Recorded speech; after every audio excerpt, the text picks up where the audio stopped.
ठीक है, changes with in the nucleus in the alpha beta and gamma emission. देखो जो अल्फा एटम्स होते हैं, बीटा एटम्स होते हैं या फिर गामा होते हैं, तो जब उनमें क्या क्या जब वो रेडिएशंस कर रहे होते हैं तो उनके न्यूक्लियस में क्या क्या चेंजेस आते हैं, हमें ये पढ़ना है। ठीक है, सबसे पहले हम पढ़ेंगे अल्फा एमिशन के बारे में पढ़ेंगे। अल्फा एमिशन में क्या होता है, जैसे सपोज मान लो कि कोई एटम है, ठीक है, उसका कोई आपका वो है, क्या कहते हैं, एटॉमिक मास है और एटॉमिक नंबर। ठीक है, कोई एटम है, उसका कुछ भी आप एटॉमिक मास मान लीजिए, कोई भी आप उसका एटॉमिक नंबर मान लीजिए। ये क्या होगा, ये रेडिएशंस करेगा, ये रेडिएशंस करेगा तो ये अल्फा पार्टिकल रिलीज करेगा। तो ये जब अल्फा पार्टिकल रिलीज करेगा तो जो अल्फा पार्टिकल होता है इसने कुछ भी रेडिएशन किया, अरे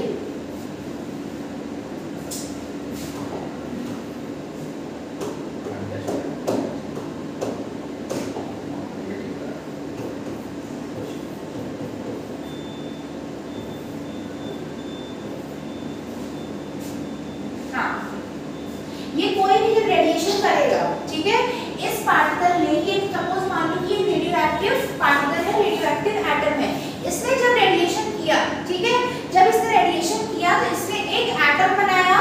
ठीक है, उस एटम में क्या है, उस एटम में दो चीजें हुई।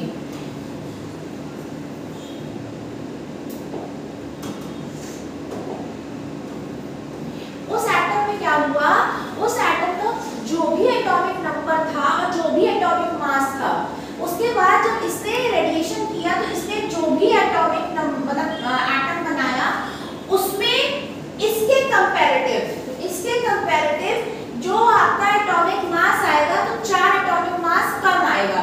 सपोज मान लो कि इसका एक एग्जांपल के लिए मान लेते हैं कि इसका आपका 84 था और इसका आप मान लीजिए ये एटॉमिक जो मास था वो उसका 84 था और इसका ये था 32। एग्जांपल के लिए मान लेते हैं कि इसका जो एटॉमिक मास था वो 84 था और इसका जो एटॉमिक नंबर था वो 32 था। ठीक है, इसने जब रेडिएशन किया, इसने एक एटम बनाया, उस एटम का जो एटॉमिक मास आया वो आया 80 और इसका जो एटॉमिक नंबर आया वो आया 30। ठीक है, क्यों?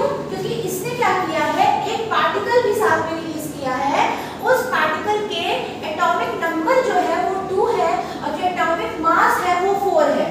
ठीक है, इस पार्टिकल को, ऐसे पार्टिकल को जिसका एटॉमिक मास 4 आ रहा है और एटॉमिक नंबर 2 आ रहा है, रेडिएशन होने पे ऐसे पार्टिकल को हम लोग कहते हैं अल्फा पार्टिकल। ऐसे पार्टिकल को हम लोग कहते हैं अल्फा पार्टिकल। कैसे पार्टिकल को? जब कोई एटम रेडिएशन कर रहा है, रिएक्शन कर रहा है, रेडिएशन के समय उसने जो भी एटम बनाया है उस एटम में उसका जो एटॉमिक नंबर है वो 2 से कम हो जाता है, एटॉमिक मास 4 से कम हो जाता है। क्योंकि जो अल्फा पार्टिकल होता है, अल्फा पार्टिकल में ये जो 2 निकला है वो इसमें आ गया, ये जो 4 निकला है वो इसमें आ गया है और ये आपका एक अल्फा पार्टिकल बनाता है। तो एक अल्फा पार्टिकल में 4 एटॉमिक मास होता है और 2 प्रोटॉन होते हैं। तो इसमें अगर देखा जाए तो नंबर ऑफ प्रोटॉन कितने हैं, 2 हैं और नंबर ऑफ न्यूट्रॉन कितने हैं, वो भी 2 हैं। जय, समझ में आया? वीडियो पॉज करो। ठीक है, अब हमने अल्फा पार्टिकल के बारे में पढ़ लिया है, अब हम लोग बीटा पार्टिकल के बारे में पढ़ेंगे। बीटा पार्टिकल में क्या होता है, जब भी कोई पेरेंट न्यूक्लियस है, ठीक है, पेरेंट न्यूक्लियस है, सपोज उसमें न्यूक्लियस में चेंजेस होते हैं। ये बात याद रखना, क्या कोई भी एटम रेडियोएक्टिव एटम होता है उसके हमेशा न्यूक्लियस में चेंजेस हो रहे होते हैं, उसके कभी ऑर्बिटल साइज में जितने भी इलेक्ट्रॉन्स हो रहे हैं उसमें चेंजेस नहीं आ रहे, उसके न्यूक्लियस में, उसके न्यूट्रॉन्स के प्रोटॉन में चेंजेस आ रहे होते हैं। ठीक है, अब देखो, अब पेरेंट न्यूक्लियस है, उसका कुछ एटॉमिक नंबर होगा और कुछ एटॉमिक मास होगा। जब आपका ये बीटा एमिशन करने लगता है तो बीटा एमिशन के समय क्या होता है, इसके एटॉमिक मास में कोई भी चेंज नहीं आता। मतलब इसने जो भी एटम बनाया है उसके एटॉमिक मास में कोई चेंज नहीं आता है, बट उसका एटॉमिक नंबर जो होता है वो 1 से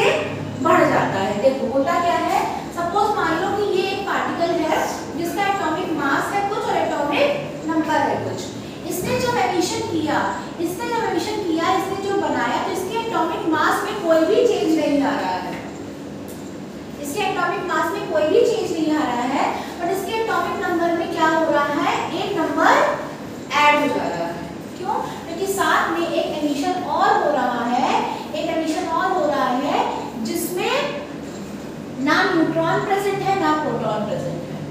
-1 शोज उसके पास कुछ भी प्रेजेंट नहीं है। ये होता है, और ये पार्टिकल जो होता है ये होता है आपका बीटा पार्टिकल। तो अल्फा पार्टिकल को हम लोग ऐसे दिखाते हैं और बीटा पार्टिकल को ऐसे दिखाते हैं, ठीक है। देखो बीटा पार्टिकल में क्या होता है, बीटा एमिशन में क्या होता है, आपका जो न्यूट्रॉन होता है उसमें क्या उसमें न्यूट्रॉन प्रोटॉन में कोई भी मतलब एटॉमिक मास में कोई भी चेंज नहीं आ रहा होता है। बट इसमें जब आपका वो बनता है, एटम बनता है, तो उसमें आपका एक प्रोटॉन बढ़ जाता है और आपका उसमें से एक जब एमिशन हो रहा होता है तो उसमें से आपका एक प्रोटॉन माइनस हो जाता है। ये आपका होता है। फिर इसमें एग्जांपल देख लो, एग्जांपल देखो आपका दे रखा है इसमें, ये कार्बन वाला देखो नीचे, कार्बन वाला देखो, कार्बन वाले में क्या दिखा रहा है कि जब कार्बन 14 है, ठीक है, तो कार्बन 14 का मतलब है कि ऐसा कार्बन जिसका एटॉमिक मास 14 है और उसका एटॉमिक नंबर 6 है, मिला।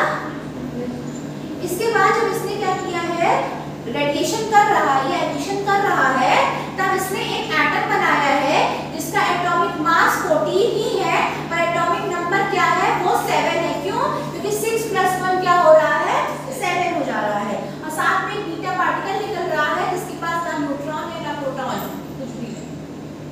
समझ में आ गया? क्लियर हुआ? चलो ठीक है, इसको याद रखना है कैसे क्या क्या हो रहा है। फिर आपका आया आगे गामा एमिशन। गामा एमिशन में क्या हो रहा होता है, गामा एमिशन में कोई भी चेंजेस नहीं होते हैं।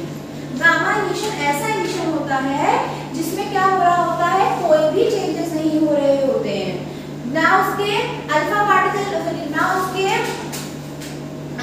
एटॉमिक मास में कोई चेंज आ रहा होता है, ना उसके एटॉमिक नंबर में कोई चेंज आ रहा होता है। There is no change in the mass number and the atomic number of the nucleus in a gamma emission. समझ में आ गया? ठीक है। ये हाँ, स्टार का मतलब सिर्फ ये है, ये देखो ध्यान से देखो, ये आपका मान लो कि आपका ये गामा एमिशन की बात कर रहा है, ठीक है, ये है। अब इसके बाद क्या हो रहा है, इसने जो भी एटम बनाया है उसके एटॉमिक नंबर में भी कोई चेंज नहीं आ रहा है, एटॉमिक मास में भी कोई चेंज नहीं आ रहा है, एटॉमिक नंबर में भी कोई चेंज नहीं आ रहा है, एक गामा पार्टिकल निकल जा रहा है, इसमें कुछ भी नहीं है। हाँ, बट बुक में आप लोगों को दे रखा है रिएक्शन,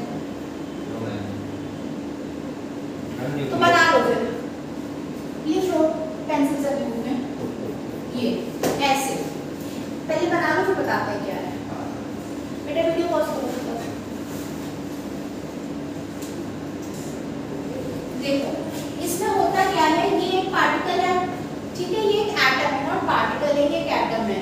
इसका मतलब होता है कि ये एक्साइटेड स्टेट में है। एक्साइटेड स्टेट का मतलब होता है कि ये एक ऐसे स्टेट में है जहां पे ये बिल्कुल भी स्टेबल नहीं है, इसके पास बहुत ज्यादा एनर्जी इसमें अवेलेबल है, बहुत ज्यादा एनर्जी है, ज्यादा इलेक्ट्रॉन्स, बेसिकली आप समझ लीजिए, एक तरीके से समझ लीजिए, इसके पास जितने इलेक्ट्रॉन होने चाहिए उससे ज्यादा इसके पास इलेक्ट्रॉन्स हैं।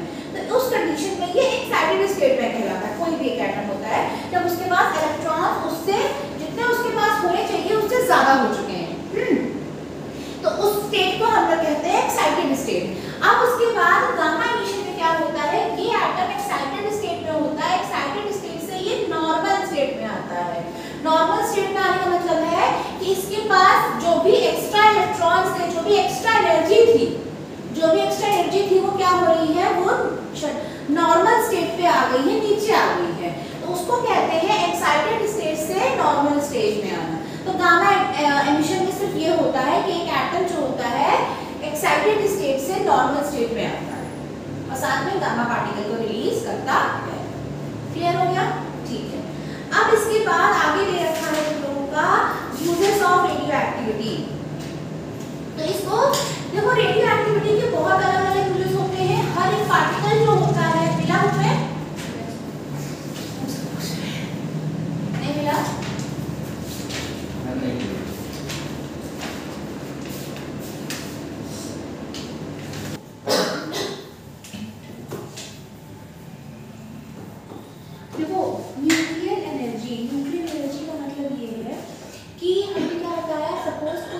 पार्टिकल है, ठीक है।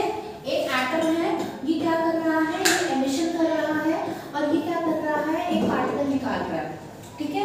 एक एटम है, ये एमिशन कर रहा है, ऊपर देखो हर्ष, एक एटम है, ये एमिशन कर रहा है, ये एक एटम बना रहा है और साथ में कुछ पार्टिकल निकाल रहा है, ठीक है। तो ऐसे एटम को जिसमें क्या हो रहा है कि एक एटम जब एमिशन कर रहा है और साथ में एटम के साथ साथ कोई ना कोई कुछ भी पार्टिकल निकल रहा है, तो ऑब्वियसली उसमें क्या हो रही है, एनर्जी निकल रही होगी। तो ऐसी एनर्जी को, क्योंकि ये सब चीजें जितनी भी चेंजेस हो रहे हैं, जितने भी एमिशन हो रहे हैं, जितने भी चेंजेस हो रहे हैं, ये सब इसके न्यूक्लियस के अंदर चेंजेस हो रहे हैं। हमने बताया ना, एटॉमिक मास में डिफरेंस आ रहा है, एटॉमिक नंबर में डिफरेंस आ रहा है, जितनी भी चीजें हो रही हैं ये सब इसके न्यूक्लियस में चेंजेस हो रहे हैं, और साथ में क्या हो रही है, एनर्जी रिलीज हो रही है।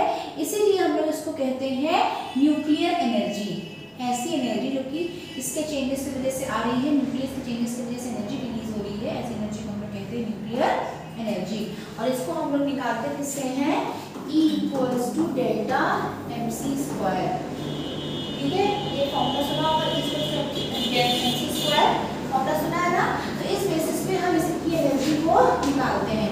कैसे निकालते हैं, देखो मान लो डेल्टा m मतलब कि चेंज इन एनर्जी, ज्यादा एनर्जी से हम एनर्जी को माइनस करते हैं तो वो आपका आ जाता है m, मतलब डेल्टा m का मतलब हुआ कि change in mass, sorry delta का मतलब क्या होता है, कोई भी चीज में चेंज आ रहा है, ठीक है।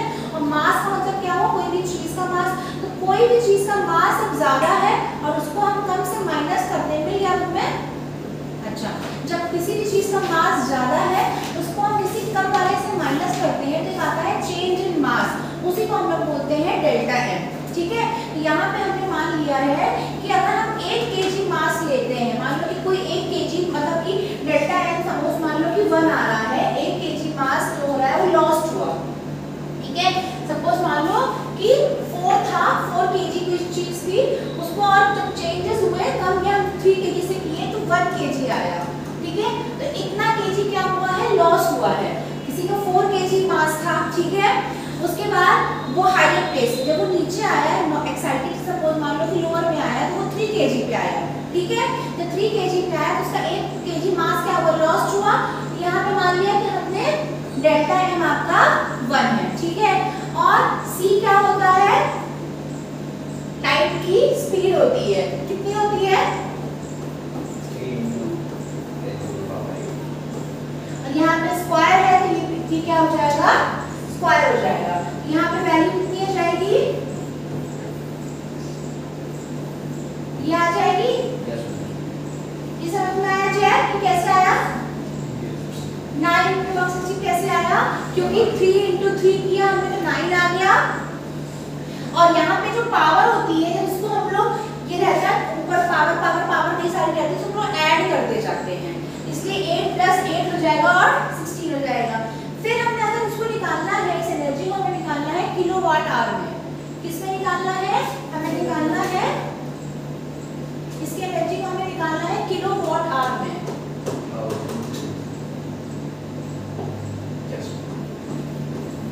किलोवाट आवर में निकालना है, ठीक है।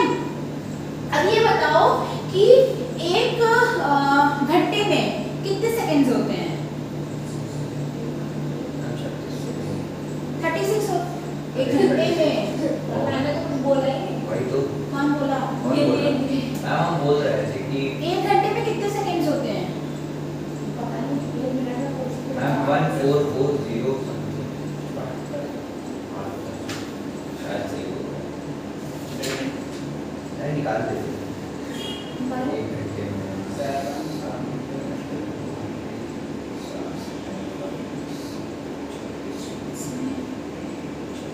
हाँ 36 होते हैं, 3600, मैम सही तो बोले थे, ठीक है 3600 होते हैं, ठीक है। एक घंटे में क्या होते हैं, देखो 1 किलो कितना हुआ, इतना हुआ, ठीक है जय, समझ में आ रहा है, ठीक है। 1 किलो कितना हुआ, 1000 हुआ, साथ में क्या किए हम इसको इससे कर दिए मल्टीप्लाई, मतलब एक घंटे में आपके कितने हुए, इतने सेकंड्स हुए, ठीक है। इसको जब करोगे तो कितना आएगा,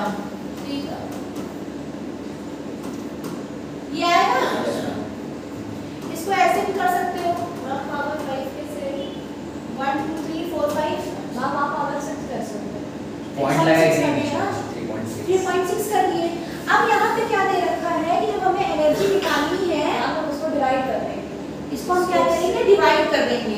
जब हमें ये एनर्जी निकालनी है, सपोज ये क्या है आपके 1 किलोवाट के लिए है, ठीक है। जब हमको ये क्या करना है, इतने सारे के लिए निकालना है, कि हम इसको इससे क्या करेंगे, डिवाइड कर देंगे। कितना वैल्यू दे रखी है बताओ, वैल्यू कितनी दे रखी है, 2.5 into 10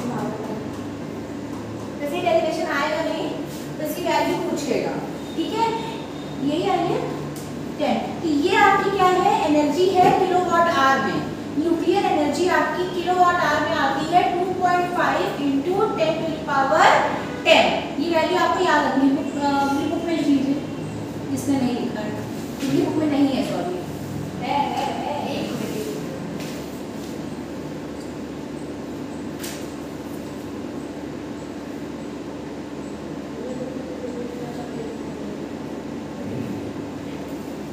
बस इतना लिखो कि इतना लिखो बस बुक में तुम लोग। 2.5। हाँ, ऐसे लिखो कि energy equals to 2.5 into 10 to the power 10 kilowatt hour, बस ये लिखो,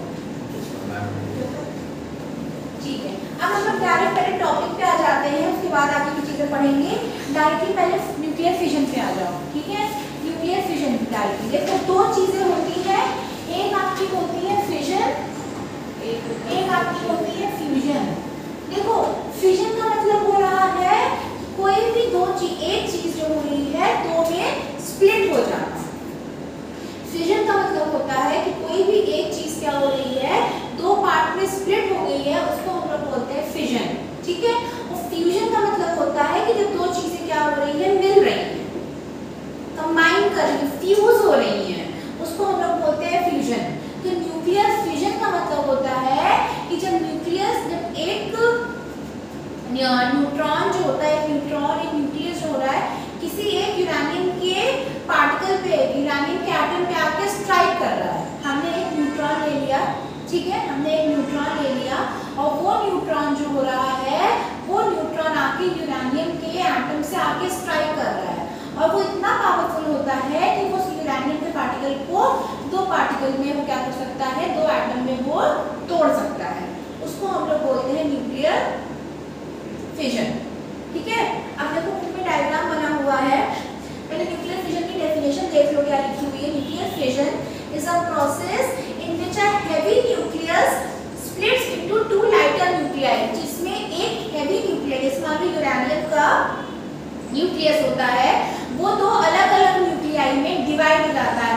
एक सपोज मान लो बेरियम में डिवाइड हो सकता है, एक आपका क्रिप्टन में, एक एग्जांपल के लिए, वैसे तो अलग अलग हो सकता है, यहाँ पे हम बेरियम और क्रिप्टन का एग्जांपल ले रहे हैं कि एक यूरेनियम का पार्टिकल है, वो ऐसे टूटा कि उसने दो अलग अलग एटम बना लिए, एक उसने बेरियम बना लिया, एक उसने क्रिप्टन बना लिया, ठीक है।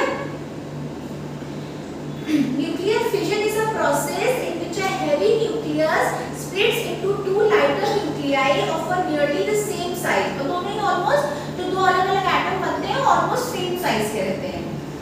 When bombarded with a slow neutron, जिसमें हमने क्या किया है, यूरेनियम के एटम को जब एक न्यूट्रॉन से, स्लो न्यूट्रॉन से जब बॉम्बार्ड कराया, बॉम्बार्ड का मतलब होता है ऐसे स्ट्राइक करवाया, तब वो यूरेनियम का एटम क्या हो गया, दो अलग अलग एटम्स में डिवाइड हो गया, दो अलग अलग न्यूक्लियाई में डिवाइड हो गया, जिसकी ऑलमोस्ट सेम साइज थी।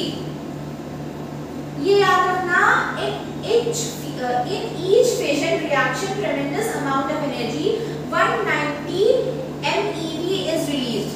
ये लिखा है बुक में, तुम लोग के बुक में लिखा है, हाँ ना, तुम नहीं कर पाते हो।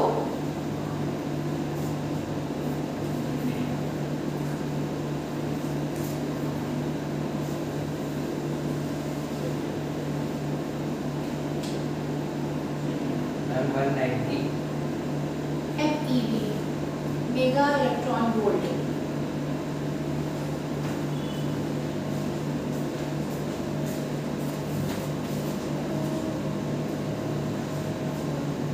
ये रिएक्शन देखो, ये वाली देखो, इसमें क्या है, जैसे मान लो कि यूरेनियम एक है जिसमें उसका एटॉमिक मास दे रखा है 235 और उसका जो एटॉमिक नंबर दे रखा है वो दे रखा है 92, ठीक है। अब इसमें क्या हुआ है, एक न्यूट्रॉन आके स्ट्राइक किया है, जैसे ही एक न्यूट्रॉन आके स्ट्राइक करा है तो देखो जो यूरेनियम अब बना है वो यूरेनियम 236 हो गया है और उसका एटॉमिक नंबर तो चेंज आएगा नहीं क्योंकि न्यूट्रॉन आके स्ट्राइक किया है, प्रोटॉन तो आके स्ट्राइक किया नहीं है, तो एटॉमिक नंबर में कोई चेंज नहीं आएगा। तो एटॉमिक मास जो हो गया है वो 236 हो गया। बुक में देखो, अब देखो अब वो यूरेनियम पार्टिकल ये वाला 236 वाला यूरेनियम पार्टिकल जो है ये क्या है, ये एक अनस्टेबल पार्टिकल है क्योंकि यूरेनियम तो 35 होता है, ठीक है, और ये तो 36 हो गया तो ये अनस्टेबल है। तो ये क्या होगा, ये यूरेनियम पार्टिकल दो अलग-अलग एटम में, दो अलग-अलग न्यूक्लियस में डिवाइड कर जाएगा। जैसे सपोज आपका एक बेरियम बन जाएगा और आपका क्रिप्टन बन जाएगा, ठीक है। बेरियम में आपका दे रखा है 144 बेरियम का है, आप इसको लिखो, बोर्ड पे लिखते हैं तो देखिएगा। देखो यूरेनियम था 235 और ये 92। इस पे जब क्या हुआ, एक न्यूट्रॉन आके एक्ट किया, जब एक न्यूट्रॉन आके एक्ट किया तब ये यहाँ पे यूरेनियम बन गया, वो बन गया 236 और ये आपका हो गया 92। ये बेसिकली आपका ऐसा बन गया। अब क्या हुआ, ये फर्दर अब ये यूरेनियम दो पार्ट में टूटेगा, एक बनेगा बेरियम, एक आपका बनेगा क्रिप्टन। यहाँ बेरियम बना है 144 और इसका जो वो बना है एटॉमिक नंबर वो है 56 और क्रिप्टन का जो बना है वो उसमें जो एटॉमिक मास आया है वो 89 आया है और ये आया है 36।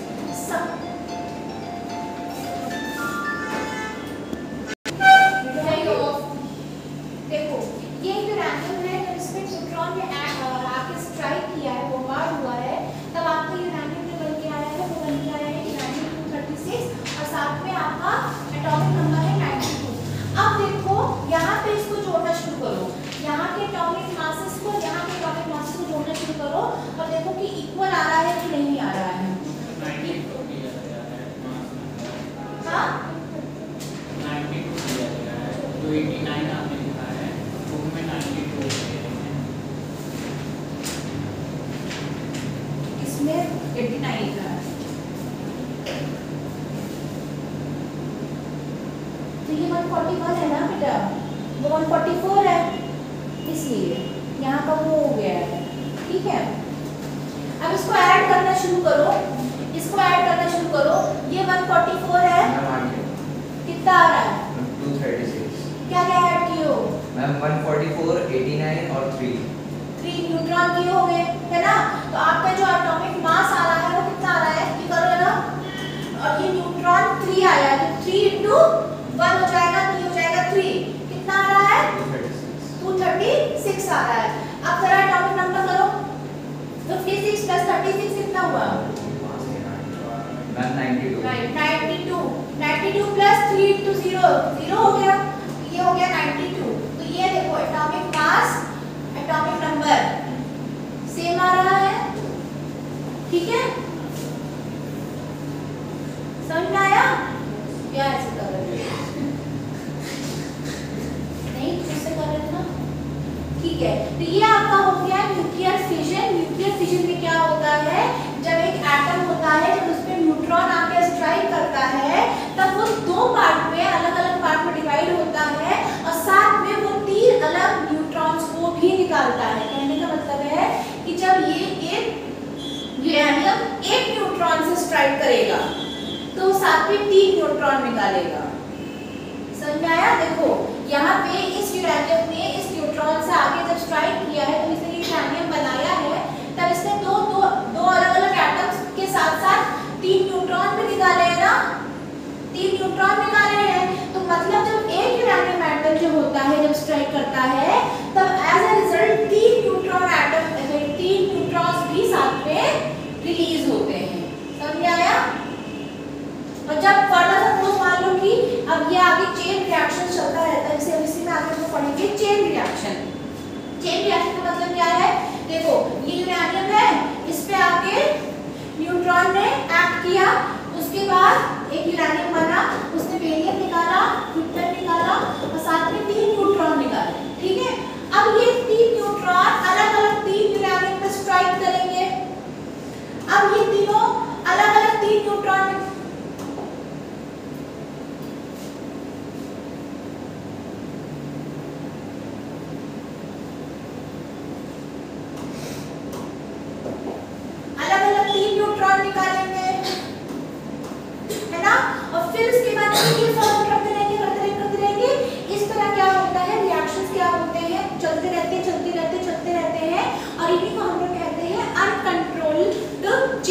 रिएक्शंस, ठीक है, कि रिएक्शंस कंट्रोल ही नहीं हो पा रहा, होता जा रहा है, होता जा रहा है, होता जा रहा है, और ऐसे रिएक्शंस को ही जो होता जा रहा है, होता जा रहा है, इसे हम लोग कंट्रोल नहीं कर पा रहे हैं, ऐसे रिएक्शंस को ही हम लोग कहते हैं, सॉरी, ऐसे रिएक्शन से ही हम लोग न्यूक्लियर बॉम्ब क्रिएट करते हैं। क्लियर हुआ? ठीक है। अब इसी में हम कभी-कभी क्या होता है, एक आपका होता है, हम इसको कंट्रोल्ड चेन रिएक्शन भी होता है।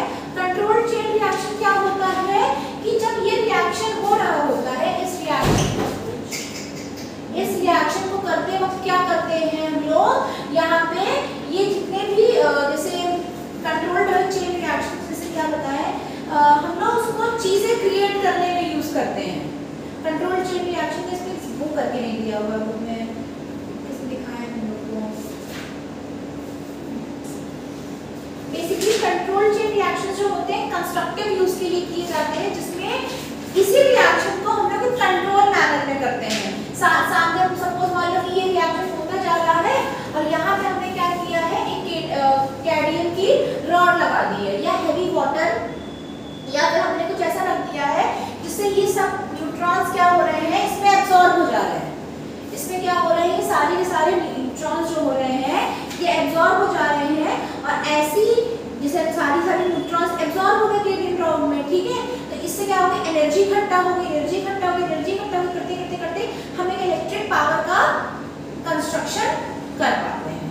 तो अगर हम ये पूछा जाए एग्जाम में कंट्रोल चेन रिएक्शन क्या होता है, कंट्रोल क्या होता है, कि कंट्रोल वो चेन रिएक्शन को हम कंट्रोल नहीं कर पा रहे, और अनकंट्रोल्ड, और कंट्रोल वाला कि जिसको हम लोग कंट्रोल कर ले रहे हैं। कंट्रोल कैसे कर ले रहे हैं, जैसे मान लो कैडमियम की रॉड हो गई, या फिर हमने हेवी वाटर वगैरह जो होता है, प्योर वाटर वगैरह जो होता है, उसको यूज कर लिए, जिससे कितने भी एक्स्ट्रा न्यूट्रॉन्स निकल रहे हैं वो उसमें एब्जॉर्ब हो पा रहे हैं। अब अगर हम अनकंट्रोल्ड रिएक्शन की बात करेंगे तो उसके यूज क्या होते हैं, उसका यूज होता है डिस्ट्रक्टिव यूज, मतलब वो न्यूक्लियर बॉम्ब वगैरह बनाने में यूज होता है, क्योंकि चीजों को डिस्ट्रक्ट करने के लिए यूज होता है। और अगर हम कंट्रोल्ड चेन रिएक्शन की बात करेंगे तो इलेक्ट्रिक पावर का फॉर्मेशन कराने में, कंस्ट्रक्शन कराने में हम लोग उसको यूज करते हैं। क्लियर हो गया सबको? ठीक है।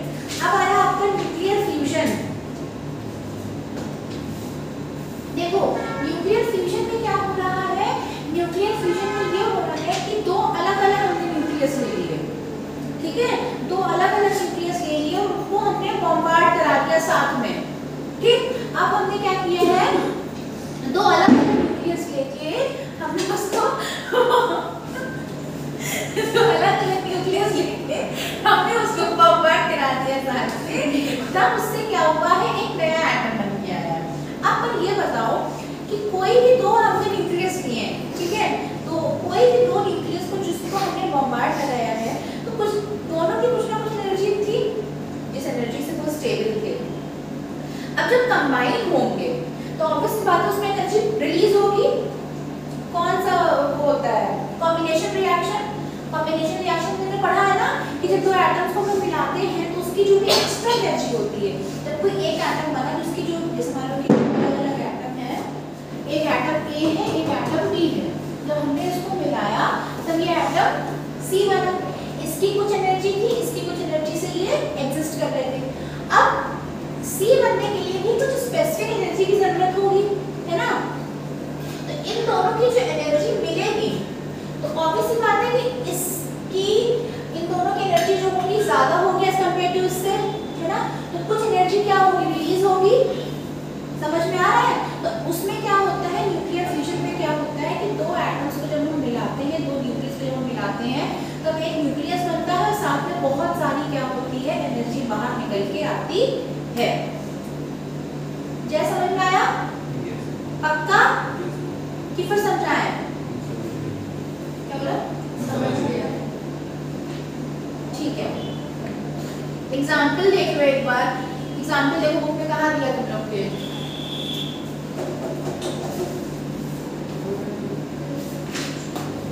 ये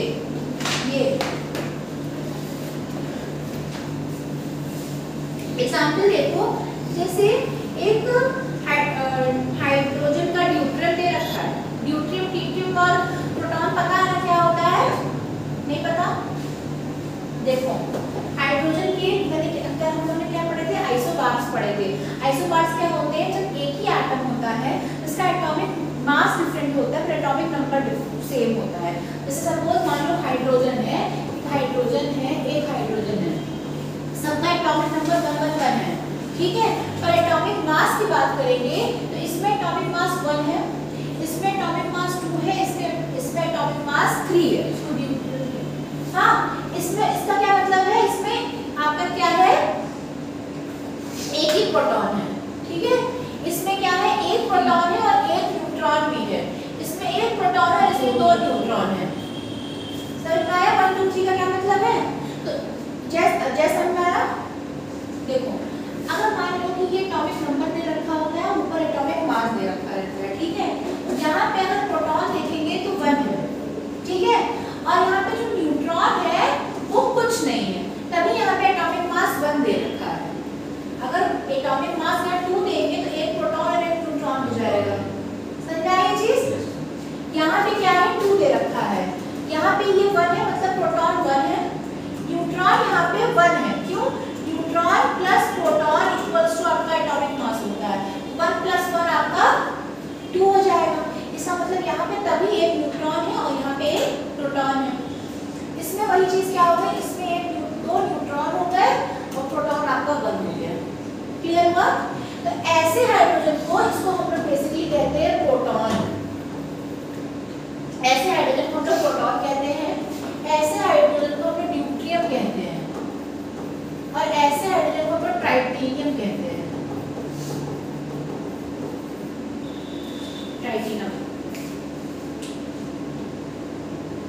ट्राइटिनियम, सॉरी नॉट नम, ट्राइटियम कहते हैं, ठीक है।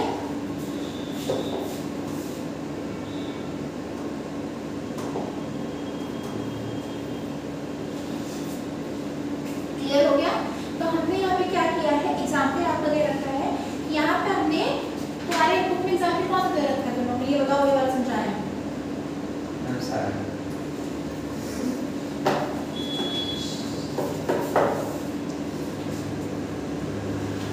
न्यूट्रिएंट दिया हुआ, देखो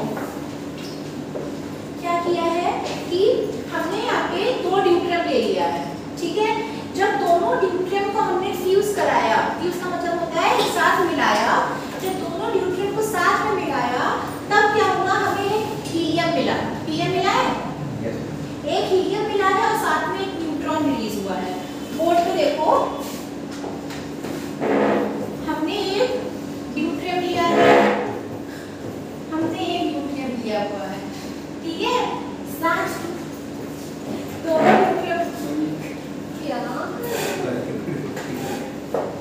दोनों न्यूट्रिएंट को जब मिलाया है तब हमें क्या हुआ है, एक हीलियम मिला है और साथ में 3.3 एनर्जी निकली है। अब ये बताओ, इधर देख के बताओ कि क्या ये मैम हीलियम के एटॉमिक मास 4 है। एग्जैक्टली, क्या ये हीलियम स्टेबल है? देवानी ठीक से बैठो, ऐसे बैठो, कर रहा है ये इसको ट्राई। तुम टेबल पहले इधर करो, हर्ष हो गए। हाँ नहीं होगी ना वो सरप्राइज है। इधर तो ऐसे बैठो ना, देखो। अच्छा, अब देखो ये हीलियम है, ठीक है। अब ये हीलियम क्या स्टेबल है? No ma'am. जल्दी लिख के बताओ क्यों? वहाँ 4 होगा।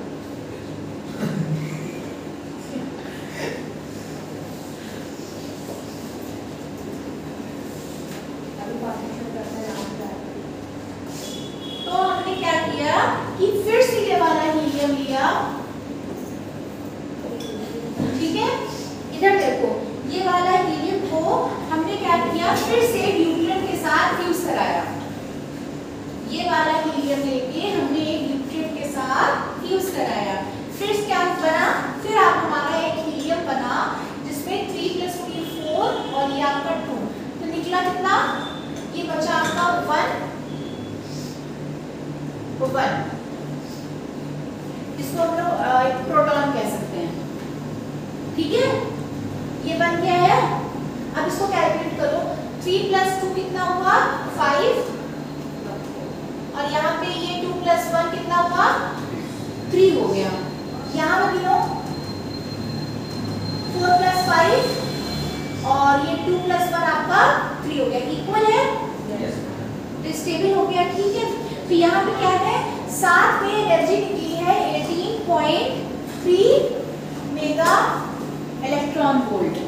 तो अब क्या करेंगे, दोनों एनर्जी को हम लोग ऐड कर देंगे, दोनों एनर्जी को ऐड कर देंगे, तब आपका आएगा 21.6 मेगा इलेक्ट्रॉन वोल्ट, ठीक है। तो इतनी एनर्जी लगी है हमें एक न्यूक्लियर फिजन कराने में, सॉरी इतनी एनर्जी रिलीज हुई है, इतनी एनर्जी रिलीज हुई है हमें एक, बस थोड़ा सा बचा है, बस ये न्यूक्लियर फिजन ही बचा, फिजन मतलब खत्म हो गया chapter.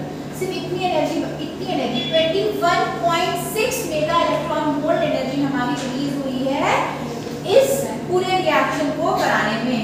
A part of this energy is obtained in form of kinetic energy। समझ में आया, ठीक है। बाकी और दूसरे एग्जांपल, एक एग्जांपल दिया है तो और भी दिया है, मैम तो कौन सा दिया है, दिखाओ, मुझे दिखाओ, बस थोड़ा सा बचा हुआ खत्म, बस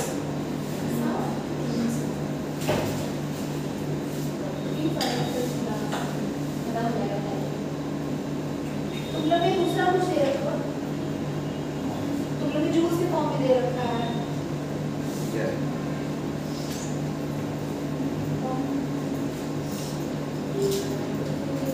अच्छा तुम लोग समझ में आ गया न्यूक्लियर फ्यूजन क्या होता है। दूसरा क्या है, न्यूक्लियर फ्यूजन कराने के लिए एक कंडीशन लगती है कि न्यूक्लियर फ्यूजन ऑर्डिनरी टेम्परेचर और ऑर्डिनरी प्रेशर पे नहीं कर सकते हैं। अगर हमें न्यूक्लियर फ्यूजन कराना है तो हमें एक नॉर्मल टेम्परेचर में, नॉर्मल प्रेशर में भी नहीं होगा, हमेशा न्यूक्लियर फ्यूजन कराने के लिए हमें हाई टेम्परेचर और हाई प्रेशर देना पड़ता है। पर ये केस न्यूक्लियर फ्यूजन के साथ ऐसा कुछ भी नहीं है, ठीक है। अब वीडियो पॉज करो, इंटरनेट बंद कर दो।